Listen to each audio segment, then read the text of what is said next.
ആ വാവുബലിക്ക് നമ്മൾ ചെയ്യുന്ന അതിൽ ചൊല്ലിക്കൊടുക്കുന്ന കർമ്മങ്ങൾ മന്ത്രങ്ങളുണ്ട്. അതിൽ പലതിൻ്റെയും അർത്ഥം പലരും അറിയാതെയാണ് ചെയ്യുന്നത്. ആ മന്ത്രങ്ങളെ ഒന്ന് വിശകലനം ചെയ്ത് നല്ല രീതിയിൽ പഠിക്കുകയാണെങ്കിൽ, ഞാനത് കൃത്യമായി ഓർക്കുന്നില്ല, കാരണം അങ്ങനെയുള്ള ചടങ്ങുകൾ നമ്മൾ സന്യാസിമാർ ചെയ്യാത്തത് കൊണ്ട് അതിനെക്കുറിച്ച് ഓർമ്മയില്ല. എങ്കിൽ പോലും നമ്മൾ പഠിച്ചിട്ടുള്ളത് ഈ കർമ്മങ്ങൾ ചെയ്യുന്നത് നമ്മുടെ പിതൃക്കളുടെ ആത്മാക്കളുടെ മോക്ഷത്തിന് വേണ്ടിയും അതിലൂടെ നമ്മൾക്ക് നേടിയെടുക്കാൻ കഴിയുന്ന സുഹൃതത്തിനും വേണ്ടിയിട്ടാണ്.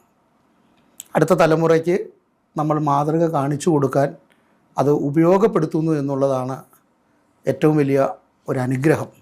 അതിൽ വളരെ പ്രധാനപ്പെട്ട ഒരു കാര്യമുള്ളത്